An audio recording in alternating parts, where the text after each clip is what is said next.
Hey everybody, welcome back to the channel. And today we are getting into another one of our review videos. If you want to call it EDC, call it EDC because my last videos I grouped it up into that category as I was reviewing a very similar model to this. It essentially was the smaller version of this. This is the Armbar Drive multi-tool. Now, and I believe the color is called burnt orange.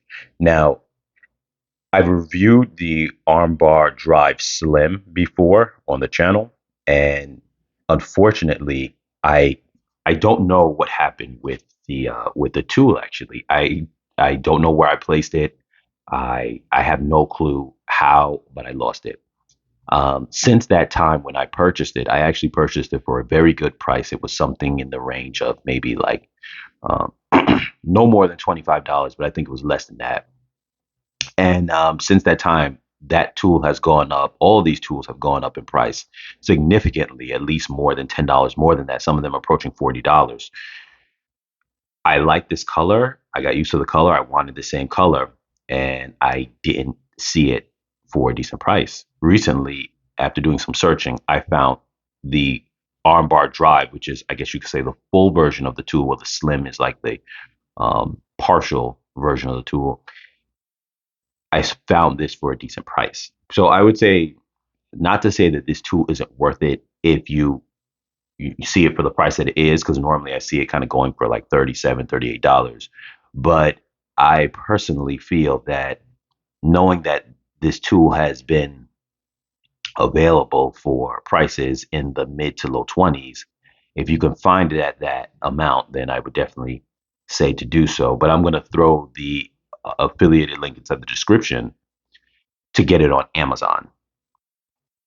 But like I said, if you can find it for a decent price, go ahead. So jumping into this review, um, you can see the box and it shows what's on the what tools are on it. You have the drive, the screwdriver drive system, the blade or knife. I believe that's an awl. I don't know if it tells you. Yes, matter of fact, here we go. On the back, you have the it says two-sided bit driver, which obviously is the same one as on the Slim that I reviewed before. And I'm going to go into reason comparison between this and the Slim from the best of my memory from using the other one, because I actually was using the other one a lot in terms of just having it around, playing with it and whatnot. All, which is for poking holes in things. I mean, you could kind of do that kind of with a knife, but this is a little more specific for poking holes. You got the um, pry bar lever and the bottle opener in one, because they pretty much work the exact same way, along with the hammer, because with that piece you can kind of hammer down. This is your blade and your scissors. So this one comes with, in comparison to the Slim Drive, I would say, and this shows right here that it's 2.5 inches long. For that, move that to the side. So compared to the Slim, um, both of them are compact tools made to give you mostly the essentials. And so both of them, I feel, excel at that. The Slim kind of focuses more down to the three tools that you specifically will use. And I had mentioned in that review of that I feel like the Slim is pretty much gives you exactly what you need and nothing that you don't. You know, we almost, I feel, me, and I think most people probably might be similar. I use a screwdriver all the time. You got to put something together, you need a screwdriver. You got anything, you got toys for your kids, you need a screwdriver. So you almost always need a screwdriver. Um,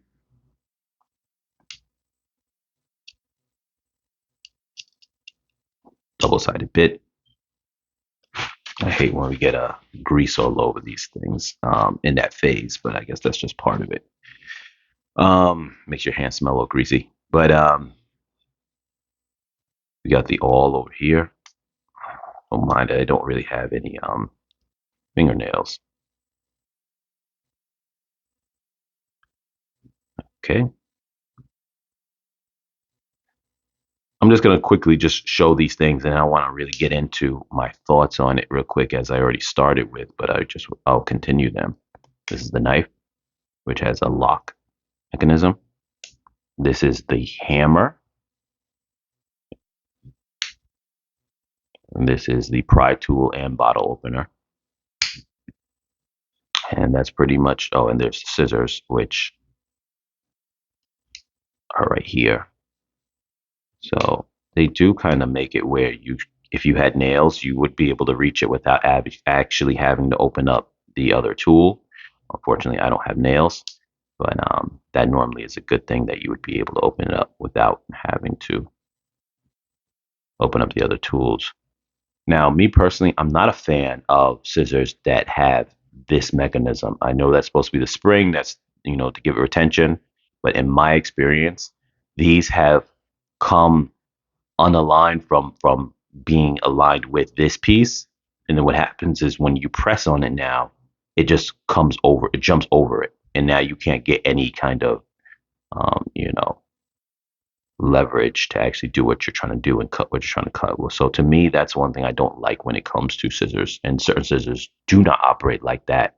Um, so yeah, even though I found the ones that don't operate like that, for me, don't tend to cut as well, other than on paper. They cut pretty well, while these types tend to cut pretty well. But once that thing comes out of line, the spring, then obviously at that point they're not cutting at all. But anyway, let me get back to what I was getting at before. As far as the essentials, I feel like the Slim Drive has all the essentials, and this has essentials as well, but it gives you a few more things that, like I said, certain people may or may not need. So the awl, you may not always need to poke a hole, because sometimes you could just use a knife to do the same thing, even though the awl is a little better for it. Scissors, I'm not a big fan of scissors. I think that they're universal. They are a universal tool that you could have on, a tool like this. And I do think they come in handy. I've used them on a multi-tool before for certain things, like cutting things out for my kids on paper, little, kind of arts and craft assignments. But and in that case, I think that they're a very good tool for domesticated situations. I use my tools for more domesticated situations. Um, but like I said, sometimes the scissors are hit or miss. Um, but essentially, this gives you all the things that you would kind of need on a daily basis, which is great. The Slim Drive con- consolidates that to give you even more of the things that you just are more guaranteed to use. I feel like everyone uses a knife, everyone uses a screwdriver on a daily basis, or almost daily basis, or whenever you need a tool, you're gonna always almost need the screwdriver. You're gonna always need the knife, even for just unboxing things, cutting things open, or letters, or whatever it might be. And a bottle opener, it's just one of those things that you may not always need it, but it's 100% one of those things that when you need it, there's no other way around it than having a bottle opener. So if you can have it in a small tool that doesn't take up a lot of pocket size, then all the better. With that being said, I think I'm more of a fan of the slim, the Armbar Drive Slim, simply because a lot of the tools on this that give it extra bulk, that will make me not as much want to carry it in the pocket, I wouldn't be needing as much. So, and just to reiterate, the Slim has the knife, the screwdriver, and a bottle opener. Not the hammer form, just not thick like this, but just a bottle opener. With that being said, one thing I really want to get on, everything else on this tool is fine. It's great. The size of it's still pocket size relative to other multi-tools. So I will definitely give it that. One thing a lot of reviewers used to always talk about was how this one didn't have retention on the screwdriver. I'm sorry. And there isn't like a locking mechanism. But what I will say is this: if you look here and you see how this metal piece is a lot more thicker than on the Slim, it doesn't move, it doesn't flex. And I noticed that if you look here, there's no flex to it. Now, I don't know if I showed this on my other video. If you go back to check it out and see if it's on there, but this doesn't move at all. I'm saying that to say a lot of people had a problem with this because they said that it didn't have any kind of form of retention. And if it had some level of retention, it would feel better. Now, I'm not going to say it doesn't feel like there isn't like a click to it, because there is, but I definitely will say upon the first time using it, and maybe it'll get better over time, it doesn't feel bad. To me, it's not bad, but I definitely will tell you there is a stronger click mechanism or click feel to it with the slim, because the slim, this metal piece here is thinner and it actually flexes. So between it being bumped, what happens is when I do that, so you see here, I'm trying to get it to focus. If you see here how that little indentation is on the slim, that part is not as round and it's a little more angled. So what happens is that when that part hits the top of this metal part, the metal flat piece, which is thinner because it's a thinner tool, the slim, if when I go like that, it hits that angular part that is roughly around that same area, but it's a little more angled upwards, like a pointy tip. This part flexes upwards. This retention beam, if you want to call it that, flexes upwards. And then when it goes into place, it falls back down. And so there's this little sense of more of a locking feeling. It's not a full lock, but it's a retention. And you feel it decently more than this. I would kind of say probably almost like 50% more than that. So even though this is not a strong kind of feeling, you do feel the click. It's not a strong feeling, but it's almost like for what you're getting, the other one is like 50% stronger than that in terms of just that feeling that it locks into place. Like when you go halfway here, it almost just wants to fall into place on the other one. This one doesn't. It doesn't have that feeling. Because this is not flexing. So what happens is it's not pushing on it the same way. So it's like once you go into place, it feels like it has some retention, but it doesn't have that kind of snap feeling to that same level. So I just really want to point that out because a lot of people were buying this and they thought that they were the same. And I remember one person when I had mentioned after doing the review and mentioned inside some comments on other content creators' videos saying that it that the retention mechanism didn't feel that bad. They were like, well, I don't know if it's different on the slim versus the regular armbar drive, but they were like, this one didn't feel that way, and it didn't give them a certain level of confidence. And I can definitely tell you from owning both, there is a difference.